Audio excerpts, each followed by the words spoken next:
નમસ્કાર દોસ્તો, સુપરફાસ્ટ તાજા સમાચારમાં તમારું સ્વાગત છે। દેશ, દુનિયા અને ગુજરાતના તાજા, મોટા અને સૌથી મહત્વપૂર્ણ સમાચાર જાણીએ તે પહેલા તમે ચેનલમાં નવા હોય તો ચેનલને જરૂરથી સબસ્ક્રાઇબ કરીને વિડીયોને લાઇક કરી દેજો। સૌથી પહેલા દોસ્તો આપણે વાત કરીએ તો કેન્દ્રીય કર્મચારીઓ માટે આવ્યા સારા સમાચાર। તો કેન્દ્રીય કર્મચારીઓ અને પેન્શનરો માટે 8મા પગાર પંચના અમલીકરણની આતુરતાથી રાહ જોઈ રહ્યા છે। તો માહિતી આવી છે કે આ મહિનામાં 8મા પગાર પંચની રચના થઈ શકે છે। તો આ ઉપરાંત પગાર પંચની ભલામણો 2026 અથવા તો 2027માં લાગુ થઈ શકે છે। જો આ લાગુ કરવામાં આવે તો કેન્દ્રીય કર્મચારીઓના માસિક પગાર અને પેન્શનરોના પેન્શનમાં પણ લગભગ 14,000 થી 19,000 રૂપિયાનો વધારો થઈ શકે છે। તો દોસ્તો બીજા સૌથી મોટા સમાચાર સામે આવ્યા છે। ગરમીને લઈને આજે મોટું એલર્ટ। તો સાચવજો, તો ગુજરાતમાં ગરમીનો ત્રાસ સતત વધી રહ્યો છે। તો આની વચ્ચે પોરબંદરમાં હીટવેવની આગાહી કરવામાં આવી છે। તો પોરબંદરમાં આજે હીટવેવનું ઓરેન્જ એલર્ટ અપાયું છે। તો રાજકોટ, જૂનાગઢ અને કચ્છમાં પણ આજે હીટવેવનું યલો એલર્ટ અપાયું છે। તો આ પહેલાં સુરેન્દ્રનગરમાં સિઝનનું સૌથી વધારે 43 ડિગ્રી સેલ્સિયસ તાપમાન નોંધાયું હતું। તો 8 જિલ્લાઓમાં તાપમાન 40 ડિગ્રીને પણ પાર પહોંચ્યું હતું। તો આમાં ગુજરાતીઓ પરસેવે રેબઝેબ થઈ ગયા છે। તો દોસ્તો ત્યાર પછી આગળ વધુ એક સૌથી મોટા સમાચાર રાજ્યના ખેડૂતો માટે આવ્યા સારા સમાચાર। તો રાજ્ય સરકારે મકાઈ, બાજરી, જુવાર તેમજ રાગીની MSP ઉપર ખરીદી કરશે। તો રવિ પાકો માટે માર્કેટિંગ યાર્ડમાં સિઝન દરમિયાન રાજ્ય સરકાર લઘુત્તમ ટેકાના ભાવે અનાજની ખરીદી પણ કરશે। તો આ ખરીદી ગુજરાત રાજ્ય નાગરિક પુરવઠા નિગમ લિમિટેડ મારફતે કરવામાં આવશે। તો આ માટે ખેડૂતોએ 30 એપ્રિલ સુધી ઓનલાઈન રજીસ્ટ્રેશન પણ કરવાનું રહેશે। તો સરકારે વિવિધ પાકો માટે લઘુત્તમ ટેકાના ભાવો નક્કી કર્યા છે। ત્યારબાદ દોસ્તો ફટાફટ આગળના બીજા સમાચારની વાત કરવામાં તો PF સેટલમેન્ટની પ્રોસેસમાં મોટો બદલાવ। જ્યાં દોસ્તો કર્મચારી ભવિષ્ય નિધિ સંગઠન એટલે કે IPFOએ PF એકાઉન્ટની ક્લેમ સેટલમેન્ટની પ્રક્રિયામાં ઘણા બધા ફેરફારો કર્યા છે। તો કર્મચારીઓને હવે પૈસા ઉપાડતી વખતે તેમના નામ વેરિફિકેશન કરવા માટે કેન્સલ ચેક અથવા તો બેંક પાસબુકના ફોટા પણ અપલોડ કરવાની જરૂર રહેશે નહીં। તો આ ઉપરાંત PF એકાઉન્ટ ખોલતી વખતે પણ UANમાં બેંક સીડિંગની પ્રક્રિયામાં પણ એમ્પ્લોયરની મંજૂરી પણ દૂર કરાઈ છે। તો IPFOના સભ્યો હવે આધાર OTP દ્વારા પણ બેંક એકાઉન્ટ નંબર અને IFSC કોડ ચકાસી શકશે। તો દોસ્તો બીજા સૌથી અગત્યના સમાચાર સામે આવ્યા છે। ભારતની પહેલી 6 સીટર ફ્લાઇંગ ટેક્સી। જ્યાં દોસ્તો એરોસ્પેસ સ્ટાર્ટઅપ સરલા એવિએશન્સે ગઈકાલે સ્ટાર્ટઅપ્સ મહાકુંભમાં તેની પ્રોટોટાઇપ એર ટેક્સી 0 પ્રદર્શિત કરી હતી। તો આ ટેક્સી એક સમયે 160 કિલોમીટર સુધી ઉડી શકે છે, પરંતુ તેનો ઉપયોગ 20 થી 30 કિલોમીટરની ટૂંકી સફર માટે કરવામાં આવશે। તો કંપનીએ વિશેષમાં કહ્યું કે તે 250 કિલોમીટર પ્રતિ કલાકની ઝડપે ઉડી શકશે અને માત્ર 20 મિનિટમાં જ ચાર્જિંગમાં સફર માટે તૈયાર થઈ જશે।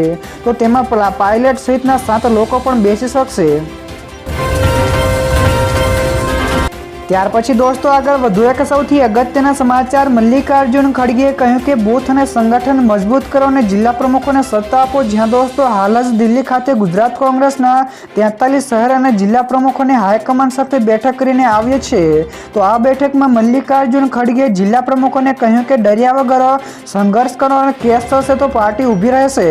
તો રાહુલે પણ લોકો વચ્ચે જઈને કામ કરવાનું સૂચન કર્યું હતું। તો આ ઉપરાંત રાહુલ ગાંધીએ જિલ્લા પ્રમુખોને લોકો વચ્ચે જઈને પણ કામ કરવા માટેનું સૂચન કર્યું છે અને વિશેષમાં કહ્યું હતું કે શક્ય તેટલું વધુને વધુ જનતા વચ્ચે જાઓ। તો દોસ્તો બીજા સૌથી મહત્વપૂર્ણ સમાચાર સામે આવ્યા છે। ગુજ કોમાસોલ ગુજરાત અને પ્રાકૃતિક કૃષિ વિજ્ઞાન યુનિવર્સિટી વચ્ચે થયા MOU। જ્યાં દોસ્તો ગુજ કોમાસોલ અને ગુજરાત તેમજ પ્રાકૃતિક કૃષિ વિજ્ઞાન યુનિવર્સિટી વચ્ચે MOU કરવામાં આવ્યા હતા। તો ગુજરાતમાં પ્રાકૃતિક કૃષિ મિશનને વધુ વેગવાન બનાવવા માટે રાજ્યપાલ આચાર્ય દેવવ્રતની હાજરીમાં આ MOU થયા છે। તો ગુજ કોમાસોલના માધ્યમથી પ્રાકૃતિક કૃષિ ઉત્પાદનો અને દેશ અને વિદેશમાં પણ વેચાણ થાય અને ખેડૂતોને વધુમાં વધુ વળતર મળે એ બાબતે MOU કરવામાં આવ્યા છે। તો દોસ્તો ત્યાર પછી આગળ વધુ એક સૌથી મહત્વપૂર્ણ સમાચાર મળ્યા છે। ગુજરાતમાં વધુ એક બઢતીના આદેશો। જ્યાં દોસ્તો ગઈકાલે વન અને પર્યાવરણ વિભાગના વર્ગ 3ના સંવર્ગના 73 જેટલા કારકુનોને પ્રમોશન આપવામાં આવ્યું છે। તો મળતી માહિતી અનુસાર વન અને પર્યાવરણ વિભાગના નિયંત્રણ હેઠળના અગ્ર મુખ્ય વન સંરક્ષણની કચેરી અને અન્ય તાબાની કચેરીઓ ખાતે કારકુન વર્ગ 3 સંવર્ગમાં ફરજ બજાવતા કર્મચારીઓને સિનિયર ક્લાર્ક વર્ગ 3 સંવર્ગમાં બઢતી આપવામાં આવી છે। તો આ અંતર્ગત આ આદેશો આપવામાં આવ્યા હતા। તો દોસ્તો ત્યારબાદ આ સિવાયના બીજા સમાચારની ઝડપથી વાત કરવામાં આવે તો અમદાવાદ પોલીસ કમિશનરનો મોટો આદેશ, જ્યાં દોસ્તો અમદાવાદ પોલીસ કમિશનરે પોલીસ કચેરીઓને મોટો આદેશ આપ્યો છે। તો અમદાવાદના પોલીસ સ્ટેશનમાં હવે મુલાકાતીઓનો સમય વધારી દેવામાં આવ્યો છે, જ્યારે પીઆઈ અને અન્ય અધિકારીઓને હવે બપોરે 12થી લઈને 2 વાગ્યા વચ્ચે પણ મુલાકાતીઓને મળવાનું રહેશે। તો પીઆઈએ રાત્રે 9 વાગ્યાથી લઈને 12 વાગ્યા સુધી પોલીસ સ્ટેશનમાં હાજર રહેવાનું પણ રહેશે। તો આ સિવાય પીઆઈ રાત્રે 12 વાગ્યા સુધી પોલીસ સ્ટેશન છોડી શકશે નહીં। તો આવા અન્ય આદેશો પણ જારી કરાયા છે। તો દોસ્તો બીજા સૌથી મોટા સમાચાર સામે આવ્યા છે। અમદાવાદની ધરતી ઉપર 103 વર્ષ બાદ કોંગ્રેસનું રાષ્ટ્રીય અધિવેશન, જ્યાં દોસ્તો અમદાવાદની ધરતી ઉપર 103 વર્ષ બાદ કોંગ્રેસનું રાષ્ટ્રીય અધિવેશન મળવા જઈ રહ્યું છે। તો આ ઐતિહાસિક અધિવેશન અમદાવાદમાં સાબરમતીના તટે થવા જઈ રહ્યું છે। તો કોંગ્રેસનું રાષ્ટ્રીય અધિવેશન અમદાવાદમાં આ ત્રીજી વખત યોજાઈ રહ્યું છે। તો અત્યાર સુધીમાં ગુજરાત રાજ્યમાં કુલ 5 વખત રાષ્ટ્રીય કોંગ્રેસનું અધિવેશન મળ્યું છે। તો 18મું વર્ષ 1902 અમદાવાદ ખાતે સુરેન્દ્રનાથ બેનર્જીના અધ્યક્ષસ્થાને અધિવેશન મળ્યું હતું। તો દોસ્તો ત્યાર પછી આગળ વધુ એક સૌથી મોટા સમાચાર મળ્યા છે। ભાજપના નેતા સંબિત પાત્રાએ કહ્યું કે મમતા બેનર્જીની ધરપકડ કરો। જ્યાં દોસ્તો પશ્ચિમ બંગાળમાં રાજકીય બબાલ ચાલી રહ્યો છે, કેમ કે ત્યાં 26,000 જેટલા શિક્ષકોની ભરતી રદ થઈ છે। તો આ મુદ્દે ભાજપે સીએમ મમતા બેનર્જીના રાજીનામાની અને ધરપકડની પણ માંગણી કરી છે। તો એક ફોટોગ્રાફ બતાવતા સંબિત પાત્રાએ રાજ્યસભાના ભૂતપૂર્વ શિક્ષણ મંત્રી પાર્થ ચેટર્જી સાથે મમતાની પણ મિત્રતાનો ઉલ્લેખ કર્યો છે। તો જેમને શિક્ષક ભરતી કૌભાંડમાં જેલ પણ થઈ છે। તો સંબિતે વિશેષમાં કહ્યું કે પાર્થે ગુપ્તચર એજન્સી સમક્ષ મમતાના નજીકના સંબંધીઓ હોવાનો પણ દાવો કર્યો છે। તો દોસ્તો ત્યાર પછીના આગળના બીજા સમાચાર શેર માર્કેટ વિશે પણ મળ્યા છે। તો શેર બજારમાં ગઈકાલે કડાકા સાથે બંધ થયું, જ્યાં દોસ્તો ગઈકાલે સવારે ઘટાડા સાથે શરૂઆત થયા પછી શેર બજારમાં મોટો કડાકો આવ્યો હતો। તો આવા જ મોટા ઘટાડા સાથે શેર બજાર બંધ પણ થયું હતું, જ્યારે સેન્સેક્સમાં 930 પોઈન્ટના ઘટાડા સાથે 75,364ના સ્તરે બંધ થયો, જ્યારે નિફ્ટીમાં 345 પોઈન્ટના ઘટાડા સાથે 22,904ના સ્તરે બંધ થયો હતો। તો અમેરિકા દ્વારા ટેરિફની જાહેરાત બાદ ભારતીય શેર બજારની સ્થિતિ આવી બની છે। તો દોસ્તો બીજા સૌથી અગત્યના સમાચાર સામે આવ્યા છે। ખેડા જિલ્લામાં ખનીજ માફિયા બન્યા બેફામ, જ્યાં દોસ્તો ખેડા જિલ્લાના રઢુ ગામ ખાતે બેફામ બનેલા ભૂમાફિયા દ્વારા નદીમાં બ્રિજ બનાવવામાં આવ્યો છે, જેમાં વાત્રક નદીનું વહેણ રોકીને ગેરકાયદેસર બ્રિજ બનાવી નદીનું વહેણ રોકવામાં આવ્યું છે। તો નદીનું વહેણ રોકીને ખનન કરવામાં આવતું હતું, જેમાં હજારો મેટ્રિક ટન માટી ખનન કરી લીધા બાદ તંત્રને બ્રિજની જાણ કરાઈ છે। તો ખાણ ખનીજ વિભાગની જાણ હોવા છતાં પણ કોઈ પણ પ્રકારની કાર્યવાહી કરવામાં આવી નથી।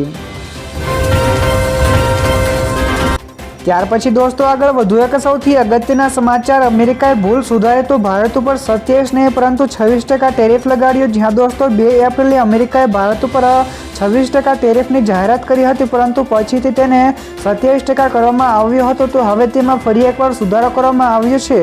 તો ગઈકાલે વ્હાઇટ હાઉસે એક દસ્તાવેજમાં ખુલાસો થયો કે ટ્રમ્પે વહીવટીતંત્રના પારસ્પરિક ટેરિફમાં ભારત સહિત ઓછામાં ઓછા 14 દેશો માટે સુધારો કરવામાં આવ્યો છે। તો નવા દસ્તાવેજ દર્શાવે છે કે ટેરિફ સુધારીને 26% કરવામાં આવ્યું છે।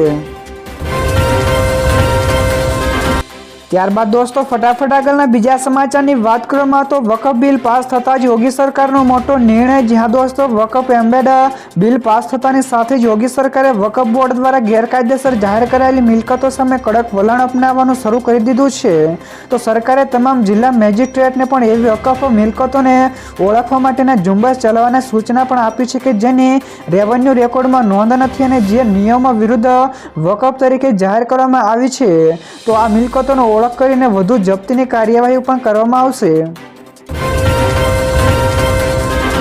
તો દોસ્તો બીજા સૌથી મહત્વપૂર્ણ સમાચાર સામે આવ્યા છે। જલ્દી કરો, ચાંદીના ભાવમાં થયો મોટો કડાકો, જ્યાં દોસ્તો ચાંદીમાં ગઈકાલે 2,900 રૂપિયાનો ઘટાડો થયો છે। તો India Boolean and jewellers association એટલે કે IBJ અનુસાર 1 કિલો ચાંદી ₹93,057 રૂપિયાના ભાવે વેચાઈ રહી છે। તો 28 માર્ચે ચાંદી 1,09,34 રૂપિયાના ઓલ ટાઈમ હાઈ બનાવ્યો હતો, જો કે ત્યારથી ચાંદીમાં કુલ ₹7,877નો ઘટાડો થયો છે। તો 10 ગ્રામ સોનાના ભાવમાં પણ ગઈકાલે 35 રૂપિયા ઘટીને ₹90,310 થયો છે, તો પરમ દિવસે સોનાએ ₹91,205ની કિંમતનો રેકોર્ડ બનાવ્યો હતો.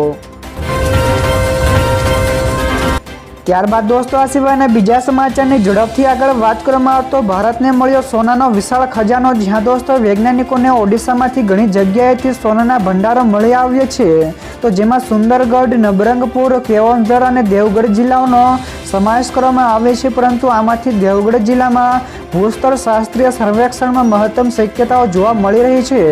તો આ ઉપરાંત જીએસઆઈએ ત્યાંના અન્ય ખજાનાની પણ ઓળખ કરવામાં રોકાયેલું છે. તો ઓડિશા સરકાર ગોલ્ડ માઇનિંગ બ્લોકની હરાજી કરવાની પણ તૈયારી કરી રહી છે.